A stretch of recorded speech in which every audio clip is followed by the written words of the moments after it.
ہم آپ کے ساتھ معاہدہ کرتے ہیں, ہم آپ کے ساتھ مل بیٹھنے کو تیار ہیں, اور جو مشترکہ دشمن ہے آپ کے اور ہمارے, ان کے خلاف جو بھی کارروائی آپ چاہیں تو ہم ایک اگریمنٹ کر لیتے ہیں, اور میرے خیال دنیا اس کی تائید کرے گی, کیونکہ داعش کے خلاف ساری دنیا ہے, ISI کے خلاف ساری دنیا ہے, تو ہم اس قسم کے معاہدے کر سکتے ہیں کہ کامن اینیمیز کا ہم مل کر مقابلہ کریں. اس قسم کے ہمیں آگے بڑھنے کی ضرورت ہے. ایک چیز میں ضرور کہتا جاؤں, کیونکہ آپ نے اور لوگوں سے بھی بات کرنی ہے, کہ یاد رکھیے ایک چیز ہوتی ہے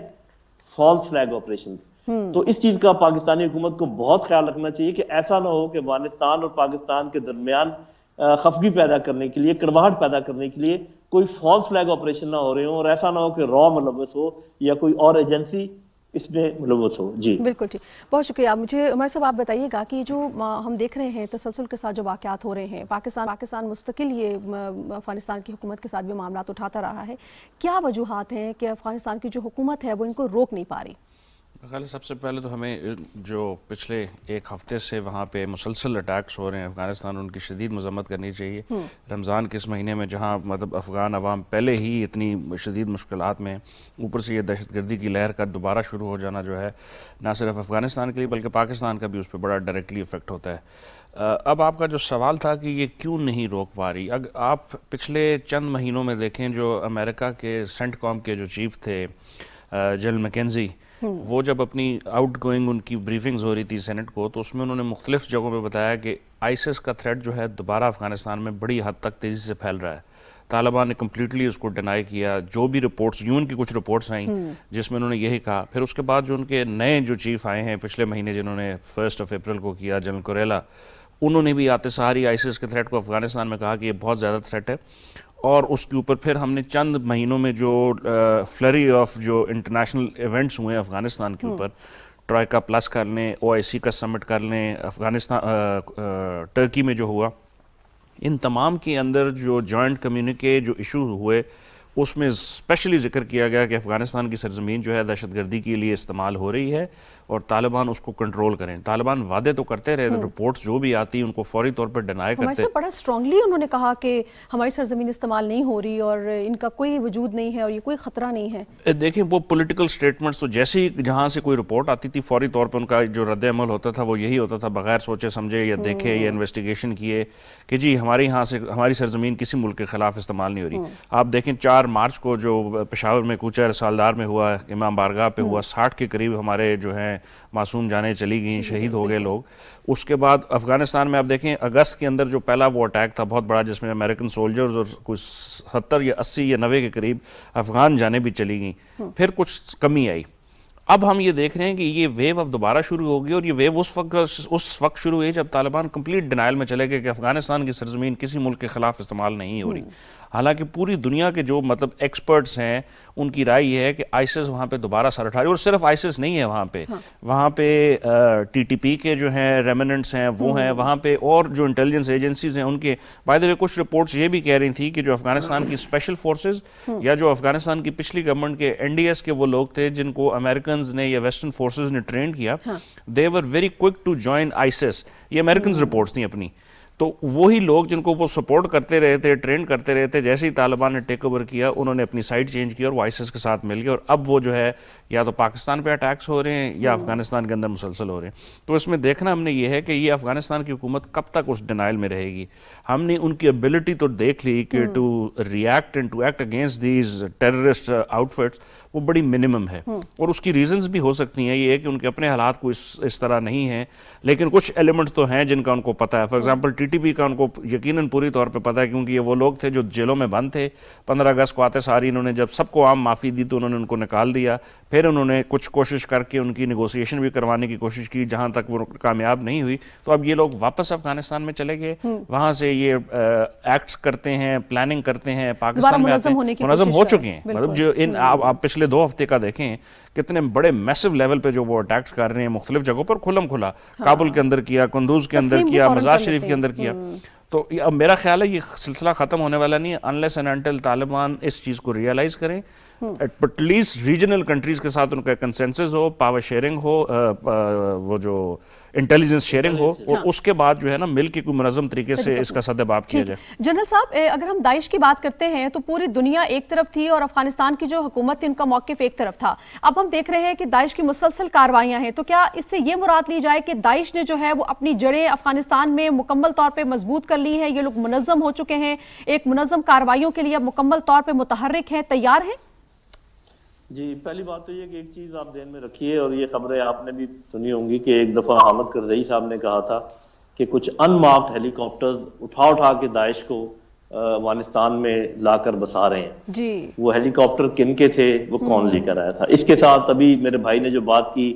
کہ جتنے منحرف تھے ٹی ٹی پی کے یا اور جو لوگ تھے افغانستان کے, وہ سارے جا کے داعش کے ساتھ مل رہے ہیں. تو پھر ایک چیز بالکل صاف ظاہر ہوگی, اور مجھے یہ بات کہنے میں کوئی تعامل نہیں ہے کہ یہ سی آئی اے کی کارروائی ہے, یہ ان کی چھوڑی ہوئی چیزیں ہیں امریکہ کی, اور امریکہ اور طریقوں سے اس خطے میں واپس آنے کی کوشش کر رہا ہے. وہ آپ کو بھی نظر آ رہی ہے, وہ مجھے بھی نظر آ رہی ہے. تو یہ جب تک اگر یہ بات ہے درست, اور اگر افغان حکومت اس بات کو سمجھتی ہے اور ان کو اپنا دشمن سمجھتی ہے, تو جو بھائی کہہ رہے ہیں انٹیلیجنس شیئرنگ والی, اور جو میں بات کہہ رہا ہوں کہ سم اگریمنٹ, ان دونوں میں جان ہے اور اس کو آگے بڑھایا جا سکتا ہے. لیکن اس کے لیے بہت ضروری ہے کہ پہلے ایک ہم آہنگی پیدا ہو افغانستان کی اپنی حکومت کے مابین. وہاں پر جو ان کے مختلف کارڈرز ہیں, 2-3 قسم کے, ایک جو ٹاپ کا کارڈر ہے, ایک درمیانہ ہے, ایک نیچے ہے, میرے خیال تینوں میں اس قسم کی انڈرسٹینڈنگ نہیں ہے جس کی ضرورت ہے. اسی وجہ سے یہ جو گراؤنڈ کے اوپر جو لوگ ہیں یہ کچھ اور کرتے ہیں اور اوپر والے کچھ اور کہتے ہیں. یہ سارا کچھ اس کی ضرورت ہے, ان کو کر لیں, جتنی جلدی سمجھ لیں اتنا اچھا ہے. لیکن میں یہ سمجھتا ہوں کہ افغان حکومت چونکہ بہت ہی نئی ہے, اس کو اس قسم کے کام کرنے کا تجربہ بھی نہیں, ان لوگوں کو تجربہ بھی نہیں ہے. تو چائنا کو چاہیے, ایران کو چاہیے, پاکستان کو چاہیے کہ مل کر ایک گروپ بنا کر ان کے ساتھ دو ٹوک بات کی جائے جا کر, اور کہا جائے کہ اس قسم کی چیزیں ہمیں بالکل ایکسیپٹیبل نہیں ہے, اور اگر آپ سے یہ کام نہیں ہوتا تو ہم آپ کی مدد کرنے کو تیار ہیں. لیکن یہ اس بات پہ ہم بالکل تیار نہیں کہ ہمارا خون بہتا رہے اور ہم آپ کا لحاظ کرتے رہیں. اور یہ بھی یاد رکھ کر ان کو کروایا جائے کہ پاکستان وہ ملک ہے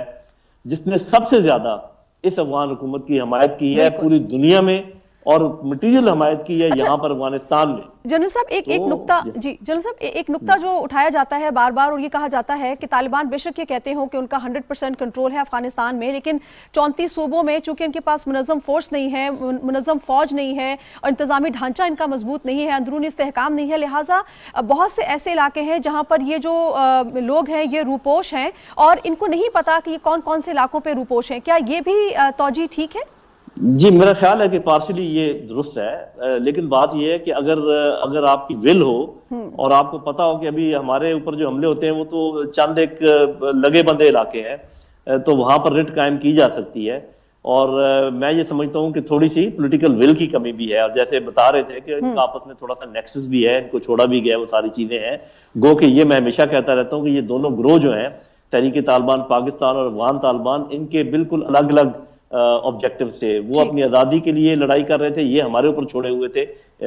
جن کو میں جو بھی کہوں. تو اب ان کے چونکہ لاجسٹک تعلقات تھے اور ٹرائبل تعلقات تھے جس کی بنیاد پر ان کی اپنی مجبوریاں ہیں, لیکن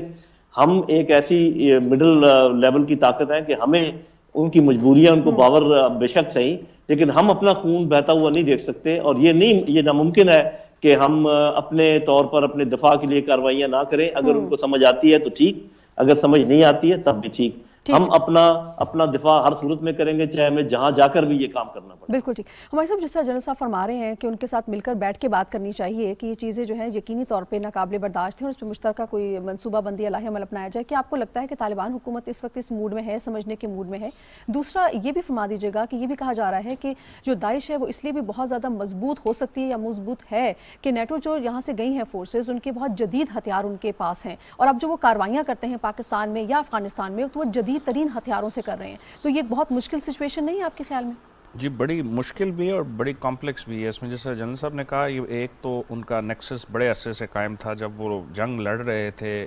ویسٹرن فورسز کے خلاف 20 سال, تو جو فٹ سولجرز تھے یا جو ان کا سپورٹ سسٹم تھا, ان تمام جو دہشت گرد تنظیمیں ہیں یہ اس وقت بھی آپس میں ان کا لنکیجز تھے, اور یہ کسی وقت جو ہے وہ کلچرل اس کے اندر کسی وقت جو ہے نا فائنینشیل گینز کی وجہ سے کبھی یہ ان کو سپورٹ کرتے تھے طالبان کو اگینسٹ دا ویسٹرن پاور، اور پھر ہم نے دوسری دفعہ یہ دیکھا کہ جس طرح ابھی جنرل صاحب نے کہا اور حامد کرزئی صاحب نے بھی اپنے ایک بیان میں کہا، وہ مختلف رپورٹس ہیں انٹرنیشنل میڈیا کے اندر کہ امریکن فورسز نے خود سیریا سے جو ہے آئیسس کے بہت سارے لوگوں کو یہاں پہ لے کے، اور اس وقت ان کا مقصد تھا کہ وہ طالبان کے ساتھ جو ہے وہ لڑیں، کیونکہ وہ ود دیئر کمپلیٹ مائٹ بھی وہ جو ہے وہ ان کی گوریلا وارفیئر کا مقابلہ نہیں کر سکتے۔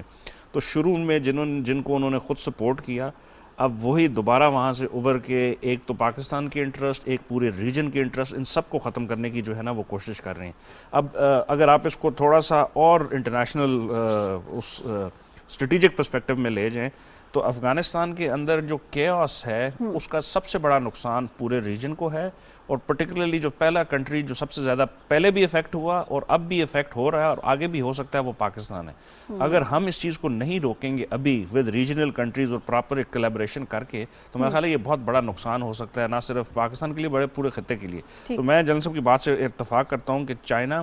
پاکستان، ایران اور سینٹرل ایشین سٹیٹس مل کے افغانستان کی جو انٹرم سیٹ اپ ہے ان کے ساتھ گفتگو کریں اور put their foot down by their, مطلب اگر وہ نہیں کر سکتے، اب جو بہت ساری چیزیں یا میڈیا میں جو رپورٹس آ رہی ہیں کہ جی یہ جو ہاٹ پرسیوٹ کا کانسیپٹ ہے یا the right to defend yourself, اگر آپ کا جو نیبرنگ کنٹری ہے، اگر آپ کا دوست ایک ملک ہے، اس کے پاس کیپیسٹی نہیں ہے، اور ایک کیپیسٹی نہیں ہے اور دوسری ول شاید نہیں ہے، اس کے بعد پھر آپ کے پاس آپشن کیا رہ جاتی ہے کہ اپنے لوگوں کو آپ مرنے دیں، یہاں پہ دھماکے ہونے دیں۔ تو مشترکہ لاہ عمل کے تو ذریعے مشترکہ لاہ عمل بیسیکلی کافی سارے فورم موجود ہیں۔ ایس سی او کے اندر جو ہے افغانستان کانٹیکٹ گروپ ہے، پاکستان چائنا افغانستان کا ایک ٹرائل ایٹرل فورم ہے، اس کے علاوہ اور بھی بہت سارے میکنزم ہیں جس کے تھرو ہم افغانستان کے ساتھ مل کے ان کی کیپیسٹی بلڈنگ کر سکتے ہیں اور ان کی پولیٹیکل ول کو بھی اجاگر کریں کہ آپ اگر نہیں مانیں گے تو بہت سارے ممالک جو ہیں وہ they reserve the right to act as well, then یہ ان کو بتانا پڑے گا۔ ٹھیک جنرل صاحب، جس طرح سے ابھی ماہر صاحب نے کہا کہ یہ بہت ضروری ہے کہ طالبان حکومت کے ساتھ مل کر کام کیا جائے اور ان کو اس پہ ایکشن بھی لینے کی ضرورت ہے، آپ کیا سمجھتے ہیں کہ اگر طالبان حکومت اس افریت کے خلاف نہیں لڑتی ہے یا اپنے اقدامات کو حتمی شکل نہیں دیتی، عملی جامہ نہیں پہناتی، تو اس کے جو تسلیم کرنے کا معاملہ ہے یا جو انسانی بحران والا معاملہ ہے یا جو ابھی اس کو امداد مل رہی ہے مختلف ممالک سے اور وہاں جو تنظیمیں کام کر رہی ہیں، پھر آپ کو یہ سلسلہ منقطع ہوتا ہوا نظر آتا ہے؟ یہ مشکلات سے دوچار ہو سکتے ہیں اس حوالے سے بھی؟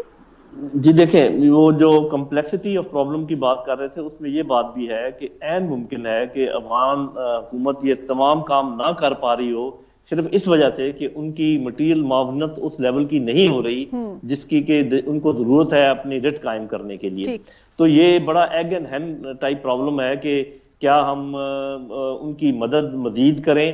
یا ان کی مدد سے ہاتھ کھینچ لیں۔ تو میرا اپنا خیال یہ ہے کہ جتنی وہاں غربت ہوگی، جتنا وہ انتشار ہوگا، اتنا ارد گرد کے تمام ملکوں کے لیے اتنا وہ خرابی کا باعث ہوگا۔ میری نظر میں چونکہ افغان بنیادی طور پہ کافی ریئلسٹ لوگ ہیں، اگر یہ تمام ملک جن کا ذکر ہم کر رہے ہیں مل کر ان کو کوئی انسینٹیو بھی دیں، بات چیت بھی کریں، انسینٹیو بھی دیں، اور ساتھ ڈس انسینٹیو کا ذکر بھی کریں، اور ایک مربوط طریقے سے یہ بات چیت کی جائے، تو مجھے لگتا ہے کہ اس کا آؤٹ کم ہوگا، کیونکہ آپ نے دیکھا کہ ان میں کچھ نہ کچھ ڈپلومیٹک سینس ہے بڑی حد تک، جو جیسے انہوں نے نیگوشیٹ کیا پیس اور جس طریقے سے وہ سارا معاملہ ہوا وہ آپ جانتے ہیں۔ اب جیسے میں نے کہا کہ ان کے مختلف کارڈز میں تھوڑی سی آپس میں جو ہم آہنگی نہیں ہے، اس کی یہ شاخسانے ہیں سارے، تو اور دوسرا ان کی غربت بھی ہے، ان کی کیپیسٹی بھی ہے، لیکن یہ ہے کہ اب یہ باور کروانے کے لیے بجائے اس کے کہ ہم فردن کوشش کریں، فردن شکایتیں کریں، ایک مربوط ہیوی گروپ بنا کر ہیوی انسینٹیوز اور ہیوی ڈس انسینٹیوز کے ساتھ جا کے ان سے دو ٹوک بات کرے تو میرا اپنا خیال ہے کہ نتائج نکلیں گے۔ ٹھیک جنرل صاحب، اگر ہم تھوڑا سا پاکستان کے رول کی بات کریں یا پاکستان کے رویے کی بات کریں، پاکستان سب سے زیادہ متاثر ہو رہا ہے ان کارروائیوں سے اور بارہا پاکستان اپنی جو شکایات ہے، اپنی تشویش کا بارہا اظہار بھی کر رہا ہے۔ ابھی تک جو پاکستان نے پیشنس کا مظاہرہ کیا ہے اس کو آپ کیسے دیکھتے ہیں، اور پاکستان کے پاس آپشنز کیا ہیں، کیا رویہ ہونا چاہیے پاکستان کا آنے والے وقت میں بھی؟ جی سب سے پہلے تو خیر اس پیشنس کی بات تو وہ میرا خیال پاکستان اس انتظار میں تھا کہ تھوڑا سا اپنا رٹ قائم کر لیں، کچھ ان کو تھوڑا ٹائم دے دیا جائے، وہ تو انیشیل پیشنس ٹھیک تھا۔ پھر آپ نے دیکھا کہ انہوں نے بات چیت کروانے کی کوشش کی، جس کو ہم نے اپریشیٹ بھی کیا، بات چیت کی بھی، لیکن وہ جب ناکام ہو گئی تو پھر اب ان کو سمجھنا چاہیے کیا۔ ایک چیز میں ضرور اس کا ذکر کرنا چاہوں گا کہ جو بین الاقوامی منظرنامہ ہے وہ آپ کے اور ہمارے نظر سے اوجھل نہیں ہونا چاہیے کہ امریکہ، رشیا، چائنا کے درمیان جو مخاصمت ہے اور جو یہاں سے امریکہ جس طریقے سے گیا ہے اور اس کا جو بدلہ ابھی وہ یوکرین میں لے بھی رہا ہے، اور بھی وہ شاید یہ سی پیک کے خلاف بھی کچھ کرے، اور وہ نظر آ رہا ہے ہمارے اوپر 2 مہینوں سے کافی سارے حملے وغیرہ ہو رہے ہیں، تو اس کو اپن آئسولیشن اگر لیں گے نا کہ یہ صرف افغانستان کا اور پاکستان کا مسئلہ ہے تو بات ہماری سمجھ میں نہیں آئے گی. تو وہی میں دہراؤں گا کہ کمپلیکس پرابلم ہے جس میں بین الاقوامی امور کو سمجھنے کی ضرورت ہے، ریجنل امور کو سمجھنے کی ضرورت ہے، اور اس کے بعد پھر ہمارے جو بائیلیٹرل چیزیں ہیں ان کو سمجھنے کی ضرورت ہے. یہ صرف ان آئسولیشن یہ مسئلہ حل نہیں ہوگا. اسی لیے میں بار بار کہہ رہا ہوں کہ جب تک آپ اور ملکوں کو ساتھ ملا کر اور ذرا زور لگا کر یہ کام نہیں کریں گے تو یہ پیسیوٹی سے نہیں، یہ بہت ایکٹیویٹی کے ساتھ یہ کام کرنا پڑے گا، ایکٹیو ہو کر کرنا پڑے گا، اور امید ہے کہ یہ ہو جائے گا. لیکن ایک بار پھر میں جاتے جاتے کہہ دوں، اس معاملے کے اوپر گفتگو آپ کی چند ختم ہونے والی ہو، be aware of the false flag operations. جو لوگ 2 ملکوں کے درمیان رکھنا پیدا کرنے کی کوشش کرتے ہیں ان کی کیپیسٹی بہت زیادہ ہے ہمارے مقابلے میں، یہ چیز ذہن میں رکھیے. بالکل ٹھیک فرمایا آپ نے. بالکل بہت ضروری ہے ناظرین کے جو اقدامات ہیں طالبان حکومت وہ بڑے مؤثر طریقے سے اٹھائے اور اس بات کو یقینی بنائے کہ صرف باتوں سے نہیں بلکہ عملی طور پہ بھی اس کی سرزمین جو ہے وہ کسی دوسرے ملک کے خلاف استعمال نہ ہو. تھوڑا سا آگے بڑھتے ہیں ہمارے صاحب، ہم بات کر لیتے ہیں بھارتی وزیر اعظم نریندر مودی کی مقبوضہ کشمیر کے جو دورہ انہوں نے کیا ہے، اور ہم نے دیکھا کہ بھرپور ریئیکشن بھی سامنے آیا. اور کیسے دیکھتے ہیں ساری سچویشن کو، مقبوضہ کشمیر کے دورے کی اور جو ریئیکشن سامنے آیا وہاں کے لوگوں سے؟ ریئیکشن تو جو آیا وہ بڑا نیچرل تھا. اس کا ریزن یہی تھا کہ جو بھارت ابھی سے نہیں پچھلے 70 سال سے کشمیر کے اندر جو اس کی پالیسیز ہیں، پرٹیکولرلی جو مسلمانوں کے اگینسٹ، نہ صرف کشمیر میں بلکہ باقی بھارت کے اندر بھی جو ہے تقریباً 20 سے 25 کروڑ کے قریب مسلمان ہیں. اور ہم دیکھ رہے تھے کہ مختلف ملکوں میں مختلف فیزز میں جیسے ہی بی جے پی کی یہ گورنمنٹ دوبارہ پاور میں آتی ہے تو ان کی ٹاپ لیڈرشپ کی طرف سے جو بیانات جو بنگال والے مسلمان تھے ان کے اوپر، جو باقی مسلمان ہیں ان کے اوپر، اور کشمیر پرٹیکولرلی، تو یہ تو جو ریاکشن ہے یہ بڑا نیچرل تھا. پھر 2019 کے بعد سے جو ان کا یونیلیٹرل ڈیسیجن تھا ایک ڈسپیوٹڈ ٹیریٹری کے، یو این کی ڈکلیئرڈ ڈسپیوٹڈ ٹیریٹری کا، اس کو اپنے اندر ضم کر لینا، اس کے جو پھر اور اس کے بعد جو وہاں پہ مائیگریشن کر کے ڈیموگرافک چینج کرنا. اور پھر یہ بڑے مزے کی بات ہے کہ وہ مودی صاحب گئے ہیں وہاں پہ لوکل جو وہ ہے الیکشنز ہیں ان کو جو ہے ریوائیو کرنے کے لیے. پچھلے چند سالوں سے وہاں پہ کوئی گورنمنٹ نہیں ہے، اس کا ایک اپنا انڈیپینڈنٹ سٹیٹس ہوا کرتا تھا جب سے وہ آرٹیکل 370 اور 35A کو ایبروگیٹ کیا انہوں نے. تو خیر ہم تو چونکہ اس کو پہلے بھی نہیں مانتے تھے، اور اب اس کی اور زیادہ مذمت اس لیے کر رہے ہیں کہ پہلے اس کا سٹیٹس یو این کی اس کے مطابق ایک ڈسپیوٹڈ ٹیریٹری تھی. اب بھارت نے اپنی طرف سے یونیلیٹرلی کلیم کر لیا کہ اب اس کا جو ہے ٹو ٹنگ ہے. تو یہ بیسکلی ایک بچکانہ سی حرکت ہے، لیکن اس کے اوپر ہم نے یہی دیکھا کہ ایک میسو قسم کی موومنٹ وہاں سے آہستہ آہستہ نکل رہی ہے جو کہ انڈیجنس موومنٹ ہے. اور اس کا سب سے بڑا ریزن یہ ہے کہ وہاں کے لوگوں نے اب دیکھ لیا کہ 70 سالوں سے انٹرنیشنل کمیونٹی بھی جو ہے وہ بہت حد تک ان کی باتیں نہیں کرتی. ان کا فوکس یا تو یوکرین کے مسئلے کے اوپر زیادہ آپ کو نظر آتا ہے. وہاں پہ ابھی وار کرائمز کی بات شروع ہوگی، ابھی 3 مہینے بھی نہیں ہوئے اس کانفلکٹ کو، اور جہاں پہ 70 سالوں سے جو ہے نا میسو قسم کی اٹراسٹیز ہو رہی ہیں. اور یہ ہم نہیں کہہ رہے، یو این کے ریپورٹرز جو ہیں آن ہیومن رائٹس وہ اپنی پچھلے 2-3 سالوں میں 3 رپورٹس بتا چکے ہیں کہ وہاں پہ خواتین کا ریپ ہوا، بچوں کے ساتھ زیادتی ہوئی، پیلٹس گن کا استعمال ہوا. جو جتنے یو این کے کنونشن ہیں تمام کو جو ہے وہ بالکل طے کر دیا گیا. تو اس کے بعد اگر وہ ایک پرائم منسٹر اپنے آپ کو جو کہ ایک ڈیموکریسی کا ہیڈ سمجھتا ہے وہ ایک ایسی جگہ پہ جائے جہاں پہ لوگ جو ہیں اتنے عرصے سے بالکل قسم پسری کی حالت میں گزر آ رہے ہیں، تو وہاں سے ایک میسو جو ہے وہ موومنٹ جو ہے نکلنا بڑا نیچرل ہے. ٹھیک ہے.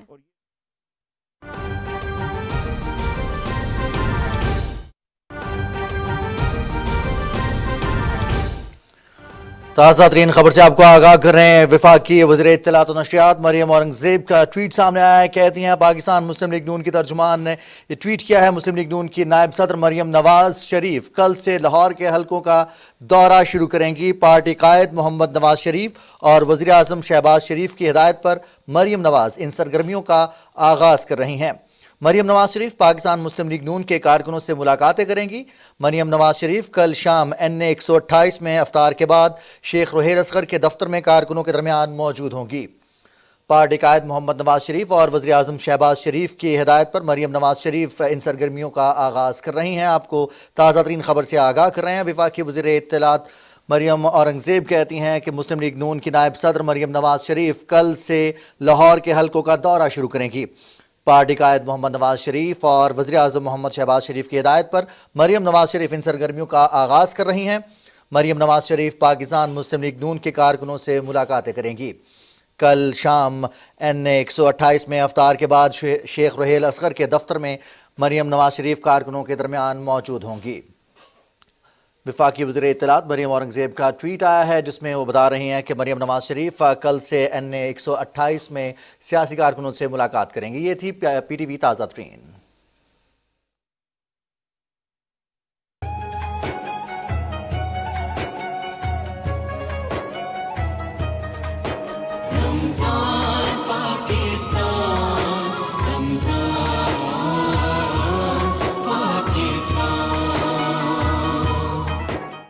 ٹریٹ ہائیجین ریزر اب ملے نئے جدت بھرے چمکدار پیک میں۔ جعلی پیکنگ اور ملتے جلتے ناموں سے دھوکہ نہ کھائیں۔ خریداری کے وقت ٹریٹ ہائیجین ریزر کا نیا پیک طلب کریں۔ ٹریٹ ہائیجین ریزر، پاکی پائیں، پاکیزہ رہیں۔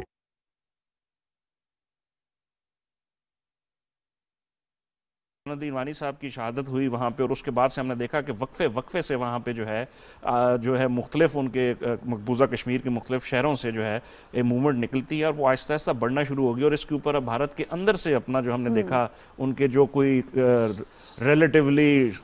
ڈیسنٹ، جن کو ہم ایکیڈیمکس کہتے ہیں، میڈیا والے لوگ کہتے ہیں، وہ انہوں نے باتیں کرنا شروع کر دیں کہ یہ ہیوی ہینڈڈ اپروچ نہیں چلے گی، اس کا ایک ایمیکیبل سولوشن نکالنا پڑے گا۔ بالکل ٹھیک۔ جنرل صاحب، ہم مقبوضہ کشمیر کی صورتحال کی جب بات کرتے ہیں تو نریندر مودی صاحب نے ابھی کل ہی دورہ کیا، وہاں پر ہم نے دیکھا کہ بارڈر کے اس پار بھی اور آزاد کشمیر میں بھی مظاہرے کیے گئے، ریلیز نکالی گئیں۔ یہ فرما دیجیے گا یہ ڈبل سٹینڈرڈ کیوں ہے عالمی برادری کی جانب سے؟ بھارت کی جب ہم بات کرتے ہیں مقبوضہ کشمیر کی صورتحال کو لے کر، یوکرین کے حوالے سے جس طرح سے ابھی ہمایوں صاحب نے بھی فرمایا کہ جو طرز عمل روس کے ساتھ اپنایا گیا ہے، وہ طرز عمل دنیا جو ہے وہ بھارت کے ساتھ کیوں نہیں اپناتی؟ کیا وجہ ہے؟ جی، میرا خیال ہے کہ بجائے اس کے کہ یہ سوال اٹھایا جائے کہ ان کا ڈبل سٹینڈرڈ کیوں ہے دنیا کا، ہمیں ایک حقیقت مان لینی چاہیے کہ دنیا کا ڈبل ٹرپل سٹینڈرڈ ہے اور وہ اپنے مفادات کے مطابق ہے۔ اس لیے اس سوال و جواب کو تو ہمیں یہیں پر چھوڑ دینا چاہیے، اور آپ نے ذکر بھی کیا اور کئی جگہوں پر یہ چیز ہے، لیکن ہمیں یہ دیکھنا ہے کہ ہم کیا کر سکتے ہیں اور جو کچھ ہندوستان کرنے کی کوشش کر رہا ہے وہ کس حد تک کامیاب ہو سکتا ہے۔ دیکھیے، جب انہوں نے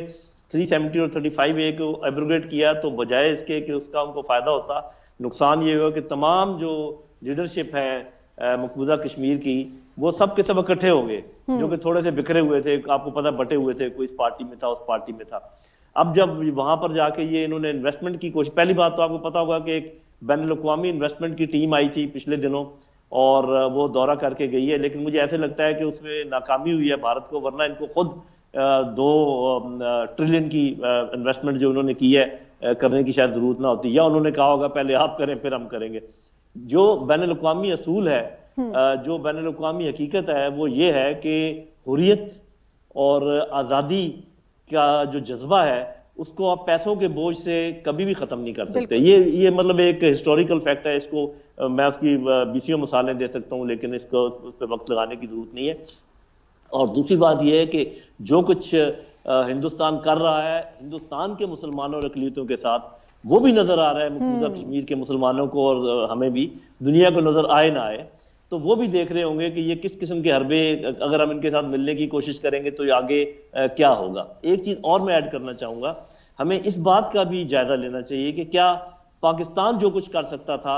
اپنے کشمیری بھائیوں کے لیے، کیا ہم نے وہ سب کچھ کیا ہے؟ کیونکہ دیکھیں، ہندوستان نے تو باقاعدہ actually, politically active role, militarily active role, economically active role, اور اس قسم کے سارے رول اس نے کیے جتنے بھی ہو سکتے ہیں۔ ہم نے ابھی تک ڈپلومیٹک پر زور لگایا ہوا ہے اور پورے محلے میں شور مچایا ہوا ہے کہ دیکھیں ہمارے بہن بھائیوں کے ساتھ کیا ہو رہا ہے۔ بھائی، اگر آپ میں کوئی ہمت ہے تو آگے بڑھ کے ظلم کا ہاتھ روکیں، اور اس کے روکنے کے طریقے ہیں یہ، میں یہ نہیں کہہ رہا کہ آپ کھلی جنگ، اکثر لوگ مجھ پر یہ الزام لگاتے ہیں کہ جنرل صاحب تو جنگی جنون لیے پھرتے ہیں، یہ بات نہیں ہے۔ میں ہمیشہ یہ کہتا ہوں، جو کچھ ہندوستان ہمارے ساتھ کر رہا ہے اور وہ کلبوشن کے روپ میں ہمارے پاس موجود ہے، یہ آئے دن جو بلوچستان میں حملے ہو رہے ہیں اس کے ہمارے پاس اس کا موجود ہے، اور جو کچھ اور بھی چیزیں ہو رہی ہیں جن کا میں ذکر نہیں کرنا چاہوں گا، تو ہم اگر واویلا مچاتے رہے پوری دنیا میں کہ یہ دیکھیں وہ کر دیا، یہ کر دیا، اور دنیا کا ضمیر کیوں نہیں جاگ رہا؟ پہلے اپنے ضمیر کو تو جگا لیں، پہلے جو آپ جو کچھ کر سکتے ہیں وہ تو کر لیں۔ آپ نے ڈپلومیسی اور تھوڑا سا لافر کے علاوہ ابھی تک کچھ نہیں کیا ہے، تو دیکھتے ہیں کہ ابھی یہ نئی حکومت اس سلسلے میں کیا کرتی ہے۔ تو یہ جب تک آپ کو یہ خیال ہونا چاہیے کہ آپ کوئی احسان نہیں کر رہے کشمیریوں کی مدد کر کے، کشمیری پاکستان کی تکمیل کی جنگ لڑ رہے ہیں. اگر آپ کو اس بات کا احساس ہوگا کہ وہ آپ کی جنگ لڑ رہے ہیں، تب جا کے آپ وہ سارے کام کریں گے جن کا میں اندیا دے رہا ہوں. ٹھیک ہے، بالکل. اب میں ہمارے صاحب آپ کی جانب آؤں تو بھارت کی جانب سے جو 5 اگست 2019 کو جو غیر قانونی اقدام لیا گیا، جس طرح سے انسانی حقوق کو غصب کیا گیا، پوری دنیا نے دیکھا اور اس سے مجرمانہ خاموشی بھی اختیار کی رکھی. تو جس طرح سے بھی جنرل صاحب بھی فرما رہے ہیں کہ ڈبل سٹینڈرڈ ہیں، ہمیں یہ تسلیم کر لینا چاہیے. تو اگر ہم اس کو اگر تسلیم کرتے ہیں تو کیا بس ہم یہ تسلیم کر لیں کہ اب یہ اسی طرح یہ سلسلہ چلتا رہے گا، کوئی ان کا ہاتھ روکنے والا نہیں ہوگا، کوئی ان سے پوچھنے والا نہیں ہوگا، کوئی جواب دہی نہیں ہے؟ نہیں، ہم نے اس کے اوپر میں جنرل صاحب کی بات سے 100% ایگری کرتا ہوں کہ ایک تو ریئلائزیشن ہونی چاہیے کہ ویسٹ کی طرف سے آپ کو جو ہے کوئی خاص امداد نہیں ملنی، کیونکہ اس وقت جو پولیٹیکل اسلام ہے اور اس وقت جو مودی صاحب کی جو پالیسیز ہیں جس میں وہ ایشیا پیوٹ کا حصہ بن چکے ہیں، کوارڈ کا حصہ بن چکے ہیں، امریکہ کی اس اسٹریٹجک آؤٹ لک کا حصہ بن چکے ہیں، جس میں انہوں نے یا تو چین کو روکنا ہے، کاؤنٹر ویٹ بننا ہے، یا انڈین اوشن کے اندر امریکہ کی اور ان کی ہیجمنی بنانی ہے. پھر افغانستان کا واقعہ ہم نے دیکھ لیا کہ 20 سال میں انڈیا کا کردار وہاں پہ کیا رہا. اس سے یہ کلیئر ہو جانی چاہیے کہ وہاں سے شاید آپ کو امید نہیں ہونی چاہیے. ہیونگ سیڈ دیٹ، اب آپ کے پاس 2 طریقے ہیں. ایک تو یہ ہے کہ آپ کی جو ڈپلومیٹک آؤٹ ریچ ہے اس کو ایک پالیسی کے طور پہ دوبارہ وزٹ کرنے کی ضرورت ہے کہ ہم نے پچھلے 70 سالوں میں کیا کیا، ہم سے کہاں کہاں غلطیاں ہوئیں، کس جگہ پہ ہم اس چیز کو اجاگر کرنا چاہیے تھا نہیں کر سکے، کون سے فورم تھے جو ہم نے چھوڑے. ایک میسو قسم کی ڈپلومیٹک ایگریسو اپروچ رکھنی ہوگی. اس کے ساتھ ساتھ آپ نے پھر پولیٹیکلی اور طرح سے بھی آپ نے دیکھنا ہے کہ ہم اپنے کشمیری بھائیوں کو کس طرح سپورٹ کر سکتے ہیں. ہم نے اس کی ایگزیکٹلی مثال یہ دیکھی. آپ یہ دیکھیں کہ جب جموں اینڈ کشمیر کا مقبوضہ جموں اینڈ کشمیر کا جو سٹیٹس انہوں نے چینج کیا، اس کے ساتھ انہوں نے لداخ کا سٹیٹس بھی چینج کیا. تو اس میں چائنا نے ریئیکٹ کیا اور جس طرح کیا وہ سب کے سامنے، اور بھارت کو جو ہے نا منہ کی کھانی پڑی پچھلے 1-1.5 سال میں وہ جو بارڈر کے اوپر ان کے ساتھ واقعات ہو رہے ہیں. تو میرا خیال ہے پاکستان بھی اس طرف، ایک طرف میرا ذاتی خیال ہے کہ پاکستان کو دھکیلا جا رہا ہے کہ اس قسم کی ایکٹیویٹیز کرے. دیکھیں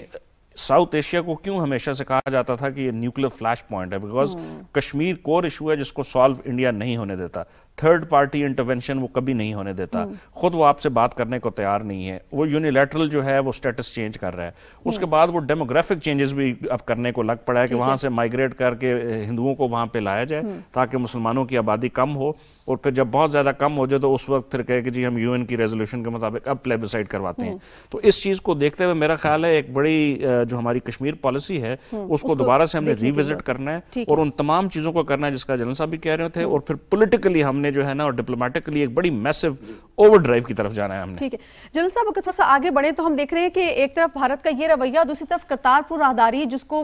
جو پاکستان کے طرف سے تحفہ ہے سکھ برادری کے لیے، اور بڑی تعداد میں جو ہے سکھ برادری یہاں پر آتی ہے اور اپنی جو عبادت ہے اس کو پرفارم کرتی ہے. لیکن ہم دیکھ رہے ہیں کہ بھارت جو ہے وہ اس پر بھی انسیکیور ہوا ہے، اس پہ بھی واویلا اور پروپیگنڈا بچا رہا ہے اور کہہ رہا ہے کہ یہ جو راہداری ہے یہ پاکستان جو ہے وہ کاروباری معاملات کے لیے استعمال کر رہا ہے. دفتر خارجہ نے گو کہ اس کی سختی کے ساتھ تردید کی ہے، لیکن جاننا میں نے آپ سے یہ ہے کہ بھارت کو اس راہداری کو لے کے کیا انسیکیورٹیز ہیں؟ دیکھیں بات یہ ہے کہ اس کا سب سے اچھا جواب تو ان کے اپنے ہندوستانی سکھ دے سکتے ہیں جو کہ یہاں آتے ہیں اور جاتے ہیں. بھارت بجائے اس کے کہ پاکستان کو کچھ کہے، ان سے پوچھ لے کہ ان کے خیال میں پاکستان اس سے کیا فائدہ یا نقصان حاصل کر رہا ہے. پاکستان نے تو ایک گڈ جیسچر کے طور پر اس کو بڑی تیزی سے بنایا اور ایک کوریڈور دیا تھا جس میں بغیر اس کے پاسپورٹ وغیرہ کے اور ہلکے پھلکے کاغذی کارروائی پوری دنیا میں سراہا گیا اس کو جنرل صاحب. جی پوری دنیا میں سراہا. سب سے زیادہ سکھوں نے سراہا جو کہ ہندوستانی ہے بھائی، وہ پاکستانی تو نہیں ہے نا. جن کے لیے یہ بنایا گیا آپ ان سے پوچھیں. اور پھر یہ کہ اگر کوئی الزام ہے تو آپ کنٹرول کریں اس کو. آپ اگر اندر ایسے کوئی لوگ آ رہے ہیں آپ کی طرف سے تو آپ ان کو دیکھیں کہ وہ کیا کر رہے ہیں. تو میرا خیال ہے یہ واویلا بلا وجہ ہے، ایک بہانہ ہے. اور جیسے میں نے کہا وہ تمام اقلیتوں کے خلاف وہ کوئی نہ کوئی کارروائی کرتے رہتے ہیں. انہوں نے کرسچن کو نہیں چھوڑا، انہوں نے بلکہ دالت جو کہ ہندو ہیں اور جو کہ مائنورٹی بھی نہیں ہے ان کے ساتھ جو ان کا سلوک ہے وہ دیکھ لیں، مسلمانوں کے ساتھ دیکھ لیں، سکھوں کے ساتھ دیکھ لیں. تو مجھے نہیں معلوم کہ بھارت کس نہج پہ اور کس ڈگر پہ چل رہا ہے. مجھے تو ایسے نظر آ رہا ہے کہ یہ اپنے ٹکڑے خود کرنے پر مصر ہیں اور اس قسم کے جو گلے شکوے ہیں. ہاں ایک چیز کا ہمیں خیال رکھنا چاہیے کہ پاکستان چونکہ اس وقت اندرونی طور پر تھوڑا سا ڈی اسٹیبلائزڈ ہے، پولیٹیکلی، اکنومیکلی. ہماری یکجہتی کو تھوڑا سا مسئلہ ہے, ہمارے اوپر حملے بہت ہو رہے ہیں. تو ایسا نہ ہو کہ پاکستان اسی قسم کا کوئی بہانہ بنا کر آزاد کشمیر والا یا یہ کوریڈور والا ہمارے اوپر حملہ آور ہو جائے. اس کے لیے میں اپنی لیڈرشپ کو کہوں گا ذرا ہوشیار رہیں, اور اس قسم کے جو ان کے بیانات ہیں ان کے پیچھے جو ان کا تصور ہو سکتا ہے اس پہ ضرور غور و فکر کریں, کیونکہ پاکستان کی جو اس وقت کمزور پوزیشن ہے, جن شعبوں کا میں نے ذکر کیا ہے, ملٹری تو انشاءاللہ ہم کمزور نہیں, لیکن ملٹری بھی تو کھڑی ہوتی ہے نا پیچھے عوام کے تعاون سے. تو ان کو معلوم ہے کہ یہاں پر تھوڑا سا پولیٹیکل انتشار ہے, اکنامک انتشار ہے, تو ہمیں تھوڑا سا ہوشیار رہنے کی ضرورت ہے. جی ٹھیک ہے, بالکل اس سے فائدہ اٹھا سکتے ہیں وہ. ٹھیک ہے. عمر صاحب, کیا ایک یہ وجہ تو نہیں ہے کہ جو کچھ مائنورٹیز کے ساتھ بھارت میں ہو رہا ہے, جس طرح کا وہاں پر سلوک رکھا جا رہا ہے, تو پھر یہ کمپیریزن شروع ہو جاتا ہے کہ جو کچھ وہاں پر ہو رہا ہے اور پاکستان جو رواداری جو عزت یہاں پر سکھ یاتریوں کو دیتا ہے, تو یہ پریشر بلڈ اپ ہو جاتا ہے جس کی وجہ سے بھارت جو ہے وہ انسیکیورٹی فیل کرتا ہے, کیونکہ پاکستان جس طرح سے عزت اور رواداری کا مظاہرہ کرتا ہے اس کی پوری دنیا معترف ہے. سکھ یاتری خود بھی وہاں پر بہت خوش ہیں, مجھے بھی جانے کا اتفاق ہوا ابھی ان دنوں میں, تو وہ بہت زیادہ پاکستان کے اس اقدام کو اپریشیٹ کرتے ہیں. تو بھارت میں کیا دباؤ پڑ جاتا ہے جس کی وجہ سے وہ اس طرح کی باتیں کرنا شروع کر دیتا ہے؟ دیکھیں بیسیکلی تو جو ہے یہ وہ اپنی ایک شرمندگی ہے جس کو مٹانے کی کوشش کرتا ہے, اور ایک مذہبی جو جگہ ہے جو کہ سکھوں کے لیے ایک بہت ہی مقدس جگہ کنسیڈر کی جاتی ہے. بائی دا وے سکھزم کی جو بے تحاشا جو ان کی مقدس جگہ ہیں ان میں سے میجورٹی بائی دا وے پاکستان میں, اور یہ پاکستان کا بیسیکلی ایک تحفہ تھا سکھوں کی طرف کہ آپ کو ایک کوریڈور آف پیس دیا گیا اور آپ کو اجازت دی گئی, اور ہم نے بڑا میسو قسم کا وہاں پہ انفراسٹرکچر بنایا, وہاں پہ طریقے ایسے رکھے کہ نہ صرف انڈیا سے بلکہ پوری دنیا میں جہاں جہاں سکھ ہے وہ آئیں. اب ایک اس پولیٹیکل ایک مذہبی جگہ کو پولیٹیسائز کرنا جو ہے بھارت سے بہتر کوئی نہیں جان سکتا. آپ وہاں دیکھیں جس طرح ابھی ہم نے پچھلے اس بات کر رہے تھے کشمیر میں مسلمانوں کی, اسی طرح انڈیا میں سکھوں کے ساتھ بھی جو ہے بری طرح سے ان کو جو ہے زدکوب کیا جاتا ہے, ان کو جو ہے ان کے رائٹس ان کو نہیں دیے جاتے, اور سب کے سامنے ہے ابھی سے نہیں پچھلے 25-30 سالوں سے وہاں پہ بھی ایک موومنٹ چل رہی ہے جو کہ اپنے وہ پنجاب کو جہاں پہ سکھ میجورٹی میں ہے وہاں سے وہ اپنی ایک انڈیپینڈنٹ کا ان کا رائٹ ہے. میں اس کی نہ سپورٹ کر رہا ہوں نہ اس کے اگینسٹ, وہ ان کا اپنا رائٹ ہے, اگر وہ چاہتے ہیں تو they can do what ever they can. Pakistan نے اس پہ یہی کوشش کی تھی کہ جہاں پہ ان کی مذہبی جگہیں ہیں ان کو وہاں پہ آنے کا دیا جائے. ہمارا یہاں پہ مختلف ادارے ہیں جو کہ اس کو لک آفٹر کرتے ہیں, اور نہ صرف یہاں پہ نہیں, حسن ابدال میں آتے ہیں, ننکانہ صاحب میں آتے ہیں, اور بلکہ ہندوؤں کی بھی یہاں پہ بڑی ریورڈ جگہیں ہیں جن کو ہم نے ان کو فیسیلیٹیٹ کیا ہوا. انڈیا نے ویزاز دینے سے انکار کر دیا بہت سارے لوگوں کو, اور ہم نے ہمیشہ دیکھا یہ ہوتا رہا. اب جو اس پرٹیکولر معاملے میں جو ہم دیکھ رہے ہیں اس کو آپ نے دو نظریوں سے دیکھنا ہے. انٹرنیشنلی وہ یہ چاہ رہے ہیں کہ پاکستان کو اب دوبارہ سے جو ہے وہ ایک آئسولیشن کی طرف لے کے جائیں, کشمیر والے واقعے میں مسلمانوں کا نام لے کے یوز کریں, اور ادھر آ کے وہ جو اس چیز کہ وہاں پہ بزنس کیا جا رہا ہے. اگر بزنس کیا جا رہا ہے تو آپ اپنے بندوں سے پوچھیں نا. وہ جنرل صاحب نے بالکل ٹھیک کہا ہے کہ آپ سکھوں سے پوچھیں کہ اگر آپ پہ وہاں پہ آپ بزنس کر رہے ہیں کیوں کر رہے ہیں, تو آپ ان کو نہ آنے دیں. لیکن جو مذہب کے پوائنٹ آف ویو سے آنا جا رہا ہے اس کو آپ پولیٹیسائز کر رہے ہیں. اور پھر دوسرا آپ یہ دیکھیں کہ پاکستان نے انڈیا کو اجازت دی تھی کہ 50,000 میٹرک ٹن واگا بارڈر کے تھرو افغانستان پہنچائے. انڈیا کا بڑا خیال تھا کہ پاکستان شاید اس کو نگیٹ کر دے گا اور کوئی ایشو بنائے گا تاکہ وہ اس کو انٹرنیشنل میڈیا پہ ہائی لائٹ کریں گے. ہم نے فوری طور پہ ان کو ون ٹائم پرمیشن دی, وہ 3 مہینے نہیں کر سکے, پھر ہم نے 2 مہینے کے لیے دوبارہ ایکسٹینڈ کر دیا. اب وہ 50,000 ٹن گندم نہیں پہنچا سک رہے, اور ادھر جو ہے ہر معاملے کو وہ پولیٹیسائز کرنا چاہ رہے ہیں. تو میرا خیال ہے اس کے اوپر ہمیں بھرپور طریقے سے ایک تو فارن آفس کے تھرو بات کرنی چاہیے, باقی ہر فورم پہ اٹھانا چاہیے کہ آپ اپنے جو مائنورٹی کمیونٹیز ہیں ان کو انسٹیڈ آف فیسیلیٹیٹ کرنے کے ان کی مذہبی جگہوں کو پولیٹیسائز کر رہے ہیں, تو یہ بڑا ہی غلط ہے. اور یہ بیسکلی ریفلیکٹ کرتی ہے جو ان کی ہندوتوا کی پالیسی ہے RSS اینڈ BJP کی, کہ باقی کسی مائنورٹی کو رہنے کی جگہ نہیں ہونی چاہیے. انڈیا جو ہے وہ صرف ہندوؤں کے لیے ہے, اور یہاں سے باقی جتنی مائنورٹیز ہیں وہ نکل جائیں. اور یہ وہ ان کی ٹاپ لیڈرشپ کئی دفعہ کہہ بھی چکی ہے بائی دا وے. ٹھیک, جنرل صاحب اگر میں آپ کی طرف آؤں تو جو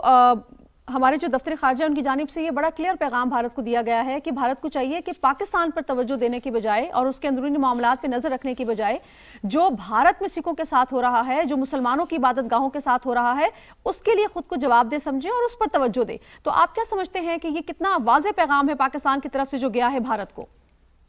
جی دیکھیں, ایک تو یہ بات یہ کہ وہ جس طریقے سے مائنورٹیز کو سپریس کر رہے ہیں وہ انہیں بھی معلوم ہے, اور پاکستان نے اس کا اعادہ بھی کیا ہے, درست کیا ہے. لیکن میرا اپنا خیال یہ کہ چونکہ اندرونی طور پہ وہ ان چیزوں کو کنٹرول کر نہیں پا رہے, اور ان کو نظر آ رہا ہے کہ طرح طرح کی آوازیں بھی اٹھ رہی ہیں, طرح طرح کے وہاں پر سٹرگل بھی شروع ہیں, پہلے سے بھی شروع ہیں اور اس میں شامل ہو گئے ہیں. تو وہ جس خدشے کا میں نے پہلے اظہار کیا تھا کہ کہیں وہ اس کو ایکسٹرنلائز نہ کر دیں, کہ وہ اپنے اندرونی معاملات سے ہٹانے کے لیے نظر, اور پھر ہو سکتا ہے کسی اور بڑے ملک کی یہ منشا بھی ہو کہ وہ ایسا کریں. تو پاکستان کے فورن آفس نے اچھا کیا کہ ان کو یہ باور کروایا. لیکن ساتھ کی ساتھ میں وہ پھر پہلے والی بات کہوں گا کہ ذرا بڑا جو منظر ہے اس کے اوپر ضرور نظر رکھیں اور یہ بھی دیکھیں کہ یہ اپنے اندرونی معاملات سے نظر ہٹانے کے لیے کہیں کوئی ایکسٹرنل کارروائی نہ کرے. اس کے لیے ہمیں تیار رہنا چاہیے. پاکستانی جو فورن آفس ہے اس کو چاہیے, جیسے میرے بھائی ہماری صاحب کہہ رہے تھے, کہ اپنے وار فوٹنگز کے اوپر جو اپنی ڈپلومیسی ہے اس کو تیز کر کے جو کچھ مقبوضہ کشمیر میں ہو رہا ہے, جو کچھ اقلیتوں کے ساتھ ہو رہا ہے. اور یہ میں ایک چیز ایڈ کر دوں کہ پاکستان جب تک مضبوط رہا ہے اکنامیکلی اور پولیٹیکلی, آپ نے دیکھا ہوگا کہ مسلمانوں کے ساتھ کوئی زیادہ وہ کام نہیں خراب کر سکے ہندوستان کے مسلمانوں کے ساتھ. لیکن جب سے ہم اپنے اندرونی خلفشار کے شکار ہوئے, ہم نے ایک دوسرے کی گردنیں پکڑ لی ہیں, اس وقت سے ان کو موقع مل گیا, وہ کھل کھیل کر ادھر جو کرنا چاہ رہے ہیں کر رہے ہیں. تو پاکستانی لیڈرشپ جو ہے, پولیٹیکل لیڈرشپ, ان کو اس چیز کا بھی دھیان رکھنا چاہیے کہ ہماری کون سی کمزوری ہے جس سے ہمارے علاوہ اور جگہوں پہ رہنے والے مسلمان بھی افیکٹ ہوتے ہیں, کیونکہ ان کا ایک سہارا ہے پاکستان کے, ایک مسلمان بڑا ملک ہے. تو ہمیں ان چیزوں کا سب کا خیال رکھنا چاہیے اور فورن آفس کو چاہیے کہ اپنے دائرہ کار کو ذرا بڑھائے, اس کی انٹینسٹی کو بڑھائے, اس کی ریچ کو بڑھائے, اس کی فریکوینسی کو بڑھائے. ٹھیک ہے. اور سب کس طرح سے فورن آفس جو ہے وہ اپنی ریچ کو اور دائرہ کار کو بڑھا سکتا ہے تاکہ دنیا کو جو بھارت کے عزائم ہیں تو وہ سامنے آ سکیں, دوسرا جو وہ بد اعتمادی پیدا کرنے کی کوشش کر رہا ہے اس سے اس کو روکا جا سکے؟ دیکھیں, یہ پچھلے 2-3 سالوں میں پرٹیکولرلی کووڈ کی وجہ سے ہم نے دیکھا کہ کافی ساری, ایک تو انٹرنیشنل ٹریول کے اوپر ریسٹرکشنز تھیں, اور پھر اکنامکلی جس طرح جنرل صاحب نے کہا کہ پاکستان کے حالات جو پچھلے 3-4 سال گزرے ہیں, ہم کوئی بہت زیادہ اسٹیبل نہیں رہے, اور بلکہ اس کے اوپر بہت سارے فیکٹرز ہیں. اور اس کے بعد ابھی recently there is a change of government in Pakistan as well, اور جس میں پرائم منسٹر نئے آئے تو انہوں نے فوری طور پہ خیر سگالی کا جو ہے ان کو پہلے وہاں سے پیغام آیا, اور اس کے بعد انہوں نے خط لکھا کہ ہم پیس چاہتے ہیں اور کشمیر کے معاملات کو حل کرنے کے لیے. اس پرٹیکولر سچویشن کے اندر ایکسکیوز می, ابھی اس وقت ایک پولیٹیکل سچویشن جو پاکستان کی ہے اس کے اندر بھی بہت زیادہ اسٹیبلٹی نہیں آئی. ان سارے حالات کو دیکھتے ہوئے یہ بھارت کا بیسکلی ایک پریشرائز کرنے کا ٹیکٹکس بھی ہو سکتا ہے, اور معاملے کو میں بالکل ایگری کروں گا جنرل صاحب سے, یہ وہ ایکسٹرنلائز کرنا چاہ رہا ہے کہ جو ان کی اندر کی کمزوری ہیں اس کو پاکستان کے اوپر اس کا ذمہ ڈال کے, کشمیر کے اوپر بھی, سکھوں کی موومنٹ کے اوپر بھی, اور اس کو پھر کسی بڑی پاور کے بحیث پہ ایسا کوئی ایکٹ کرے کہ ہماری ہم اس وقت جو ہیں اکنامک انسٹیبلٹی کی اس فیز میں, جس میں ابھی بجٹ آنے والا ہے, اس کے علاوہ جو ہے بہت زیادہ ڈیفیسٹ ہے ہمارے پاس انٹرنیشنل کرائسس کے اندر, جس میں آئل, گیس, کموڈیٹیز کی پرائسز بہت اوپر چلی گئی ہیں. اس صورت میں ان معاملات کو اٹھانا ایک بڑی کانسپریسی کی طرف بھی اشارہ کرتا ہے, تو ہمیں بالکل جو ہے اس کے اوپر چوکنا رہنا چاہیے. اور میں ایگری کروں گا وار فوٹنگز کے اوپر پلاننگ کرنی چاہیے. میرا خیال ہے اس کے اوپر تو ایک پوری وار گیمنگ ہونی چاہیے کہ کس طرح جو ہے ہم اس جو اوفینسو انہوں نے سٹارٹ کیا ہے اس کو ختم کرنے کے لیے کیا کیا کوششیں کر سکتے ہیں. اور diplomatic is basically the first جو ہے آپ کا فرنٹ ہوگا, اور اس کے بعد ملٹریلی انشاءاللہ ہمیں امید ہے کہ ہماری پاک فوج جو ہے وہ اتنی کیپیبل ہے کہ وہ کسی قسم کا جو ایگریشن ہے اس کو تھارٹ کرنے کی پوری پوزیشن رکھتی ہے. لیکن اب ہمیں مل کے پولیٹیکل, ڈپلومیٹک اور ملٹریلی ایک پورا ایک ایسا پلان بنانا ہوگا جس میں ہم ان چیزوں کو آئندہ آنے کے لیے روک سکیں. ٹھیک, بہت شکریہ مائر خان صاحب, آپ نے جوائن کیا. بہت شکریہ لیفٹیننٹ جنرل ریٹائرڈ ندیم خالد لودھی صاحب, آپ ہمارے ساتھ رہے, اپنے تجزیے سے آگاہ کیا. ناظرین آپ کا بہت شکریہ, ساتھ رہے. کل ہوگی آپ سے پھر ملاقات. اپنا رکھیے گا خیال. اللہ نے کے بان.